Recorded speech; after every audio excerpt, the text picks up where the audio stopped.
Buenos días, quinto domingo del tiempo ordinario y seguimos leyendo el capítulo 1 del Evangelio de Marcos. Al salir Jesús de la sinagoga fue con Santiago y Juan a la casa de Simón y Andrés.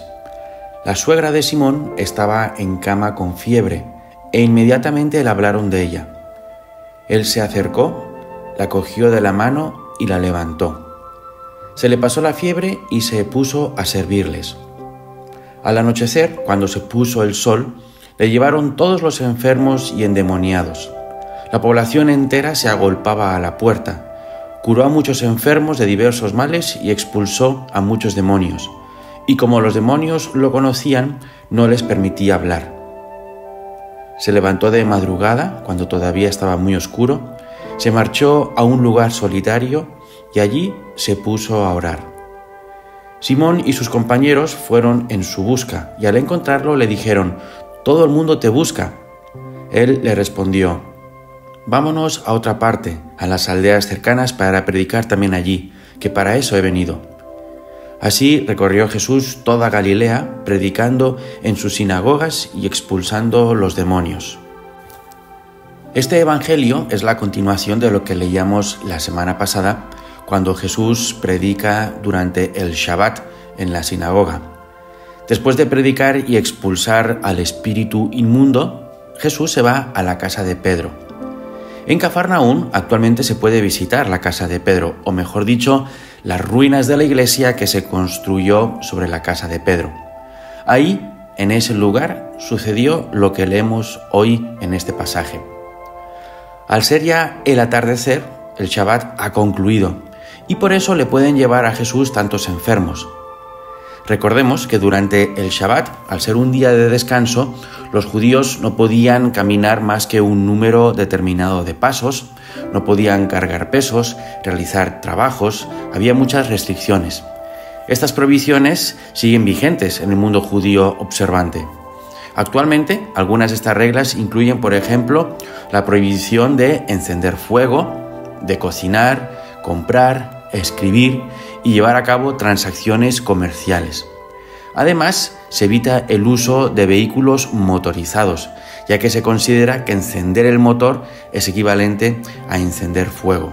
Por eso, en el barrio judío de Jerusalén, durante el Shabbat, no hay circulación de vehículos. ¿Nos parecen anticuadas y absurdas estas restricciones? Aquí hay opinión para todos los gustos. Sin embargo, yo aprecio el sentido o la finalidad original que tenían esas restricciones. Están destinadas a fomentar durante ese día la reflexión, la espiritualidad y el tiempo en familia. La cena del viernes por la noche, que es el inicio del Shabbat, conocida como Kiddush, es una ocasión en la que la familia se reúne para dar la bienvenida al Shabbat. Se encienden velas y se bendice el vino y el pan con oraciones que agradecen a Dios por la llegada de este día sagrado. Pero volvamos al Evangelio de hoy. Como el Shabbat había concluido, llevaron a los enfermos, a muchos enfermos, donde Jesús.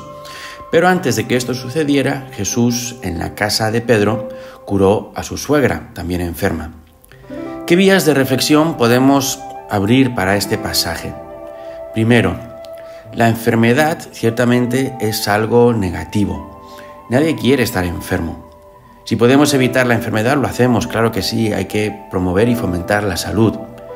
Sin dejar de ser negativa, la enfermedad fue para la suegra de Pedro y para todas las demás personas que fueron a la casa del apóstol, la oportunidad que tuvieron para acercarse a Jesús y tener un encuentro con él. La enfermedad se transformó en una ocasión de gracia, en un kairos. Me pregunto, ¿habrían acudido esas personas a Jesús si se sintieran sanas? Quizás no.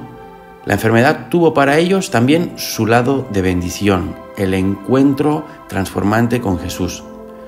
Nuestras enfermedades, nuestras propias enfermedades, sean físicas o espirituales, también pueden ser una ocasión para encontrarnos con el poder de Dios, con su amor sanador. La cruz que sentimos en nuestras vidas, su peso, puede transformarse en bendición. La enfermedad, la debilidad o la caída pueden ser el camino que me da la vida para llegar a Dios o también para curar a otras muchas personas. Es muy inspirador ver el ejemplo de muchas personas que después de haber atravesado una situación muy negativa o una tragedia en su propia vida, aprovechan esa ocasión para sacar algo bueno, para transformarla y dar sentido a esos aprendizajes ayudando a los demás. Pienso, por ejemplo, en madres que han perdido hijos e inician fundaciones para ayudar a madres que están en la misma situación o a niños enfermos. Pienso en hijos que han perdido a sus padres por Alzheimer y destinan muchos recursos para ayudar a ancianos con esa misma enfermedad. En fin, transforman una situación negativa en algo con significado y un propósito positivo. Segunda vía de reflexión de este Evangelio. Jesús realiza las curaciones en la casa de Pedro, no solo en la sinagoga, que es un espacio sagrado, sino también en un hogar, un espacio más profano. La vivencia de la fe ha entrado en el hogar, y así debe ser. La fe no es solo para vivirla y celebrarla dentro de los muros, de las paredes del templo, de la iglesia, del edificio de la iglesia. La fe también es para ser vivida dentro de los muros, de las paredes del hogar, de la cotidianidad, del trabajo, de los ambientes que frecuentamos todos los días. Escuchaba hace unos días a un amigo que me decía que, en cierto modo, los cristianos somos sagrarios portátiles, porque vamos llevando la presencia de Dios ahí donde vamos. Tercera vía de reflexión. Vamos ahora con la suegra de Pedro.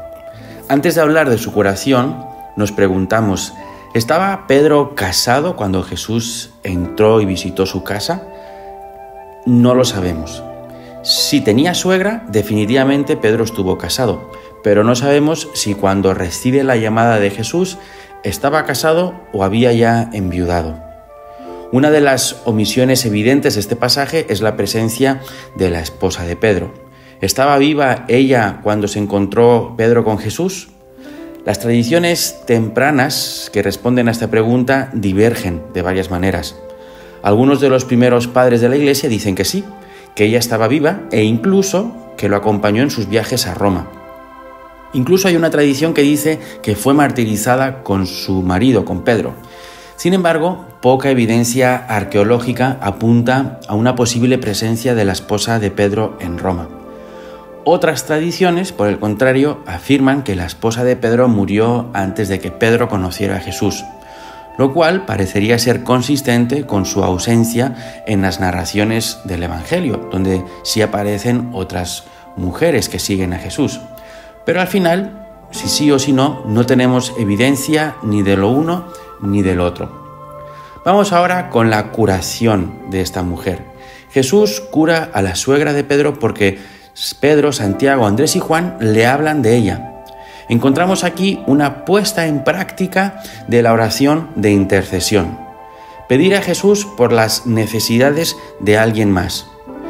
Escribe Santa Catalina de Siena, que es una mística italiana del siglo XIV, en su obra El Diálogo, las siguientes palabras que escuchó de Dios. No doy todas las virtudes por igual a todos. Quiero que se necesiten unos de otros y que sean mis ministros para la distribución de las gracias y de los dones que reciban de mí. Por caridad, por amor, debes ayudar espiritualmente a tu prójimo con la oración. Estás haciendo daño a tu prójimo al privarlo de la oración que debes ofrecerme por él. Eso es lo que escribe Santa Catalina de Siena. Quizás hoy podemos aprovechar el ejemplo de Pedro, Andrés, Santiago y Juan y hablarle a Jesús en nuestra oración acerca de alguna persona que nosotros sabemos que está en necesidad e interceder por ella, hacer una oración de intercesión. Posiblemente el incrédulo y el racionalista que todos llevamos dentro nos pregunte, pero vamos a ver, ¿no es Dios omnisciente? ¿No lo sabe todo? Seguro que ya conoce la situación de esa persona. ¿Qué necesidad tiene Él de que yo se lo recuerde? Pues Él ninguna, pero nosotros sí. Nosotros sí necesitamos unos de otros, sí necesitamos rezar unos por otros. El pedir por otros no lo hacemos por Dios, para que no se nos despiste. Lo hacemos para que nuestro corazón se ensanche, para salir de nosotros mismos y de nuestras propias necesidades. Como invitación para hoy, pidamos por alguien más. Hablemosle a Jesús de las necesidades que tiene una persona que conocemos. Hagamos hoy una oración de intercesión. Que Dios te bendiga.